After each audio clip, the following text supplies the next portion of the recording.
What up, folks? Welcome back to Ultrazilla Toys, and today I have a review of the Goodsmile company. Find Clover Gridman.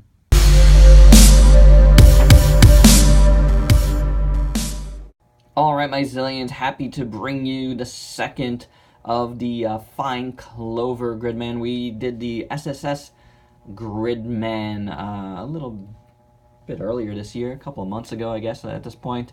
And now we have the classic, original Gridman. These are vinyl figures, kind of like a more hard, solid vinyl figures. And it looks pretty good indeed. I'm not going to spoil any more than that because I want to get into it.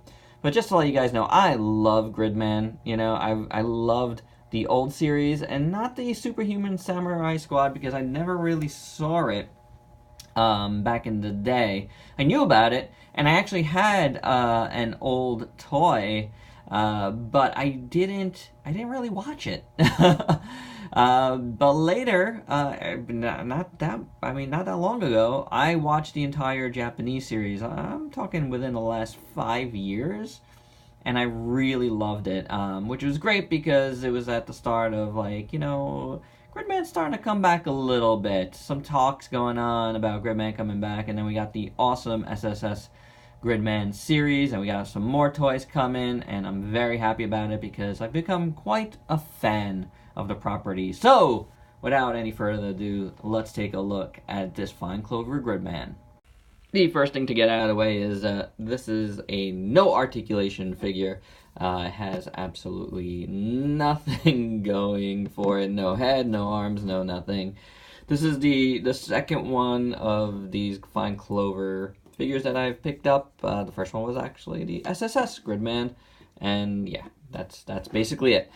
No articulation. You're just getting a nice shelf piece, and it is a very nice shelf piece. Really great, perfectly done silhouette of Gridman here. I really dig it. It's got great proportions. It's kind of suit accurate here, which is very cool. My hand's a little wet.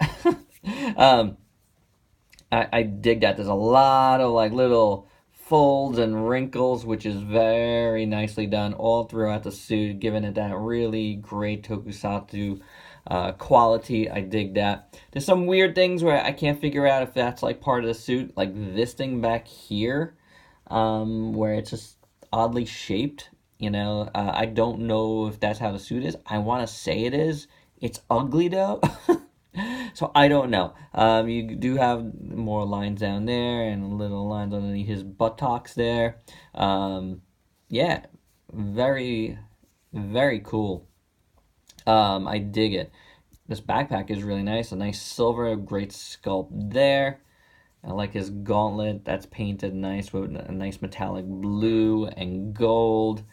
Really cool. With the silver around that and then the white around that. All done pretty good. You can see a little bit of white excess there. Little bit out there.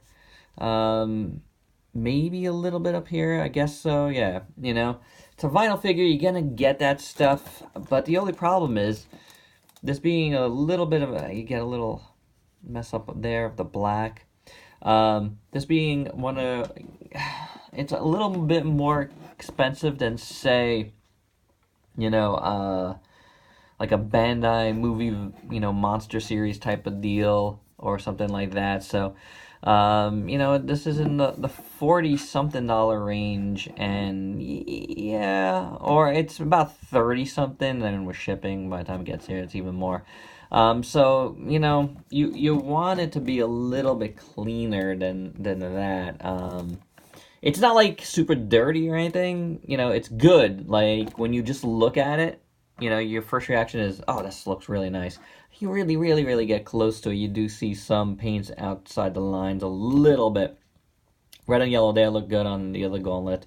You got the silver shoulder pads here, which look nice with the deeper red here. You do have this very matte, muted red for the bulk of his costume, which is totally fine. I believe it's accurate.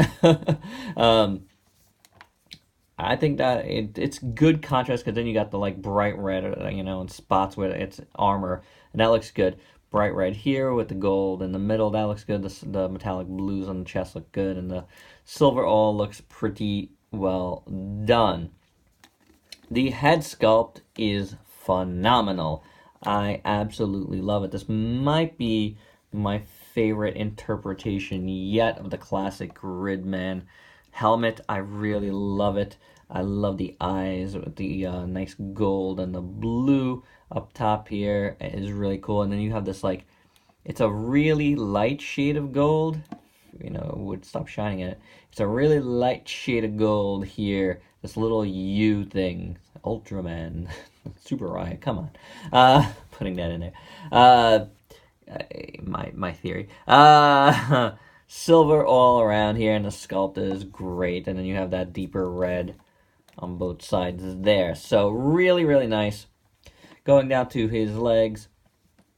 And I mentioned the little white there, but I didn't really talk about, the rest of his boots. They look nice. We saw the folds and wrinkles, which adds a nice touch. You also got it on the tops of his feet. The bottoms are black. Then you have red knee pads here, and yellow below these yellow arrows, which look nice. I always liked how his boots look. So really, I think it's despite a few small, I don't consider it major, paint issues. Again, just a little bit outside the lines. It looks great. I mean, it really, really does. I dig it. I dig it. Just a nice representation of Gridman. That's all I gotta say. I think this came out really cool. For your size comparisons, here he is with the Smash B-Spot, Mezco Kong, Godzilla 54, Kamen Rider Build, Manga Ultraman, MMS Godzilla King of the Monsters, Zilla, the Ultra Act Gridman, and you can see this new Gridman, he's pretty tall. And finally, the SSS Gridman, the new version. If you haven't seen SSS Gridman, just finish watching this and go watch that. Go watch it on Crunchyroll. They do have a free version of Crunchyroll that has ads, but totally worth it. I mean, if you watch regular TV, you know how that works. This show is amazing, and yeah, if you're a fan of the old stuff or Superhuman Samurai Squad, definitely watch this, because it's gonna do it for your fandom of this completely. It's so super cool. And my final thoughts, this is a really cool figure. As long as, you can deal with it not having articulation, this is a good looking figure. Some minor paint out of the lines QC, but it's not super, super bad. I've seen a lot worse when it comes to paint. You hope it doesn't happen, but it's fine. It works for me here. I only really see it when I look it up like super, super close. But yeah, other than that, I like it. I like it a lot. The look is very cool. I love the suit accuracy of it. That just makes it super different and super cool. Much different than say this or the Super Mini Plot. Yeah, there's gonna be more Gridman. More Gridman are coming, guys. So I hope you dug this. Please let me know your thoughts below. Check me out on Facebook and Instagram. And until next time, peace out, peeps.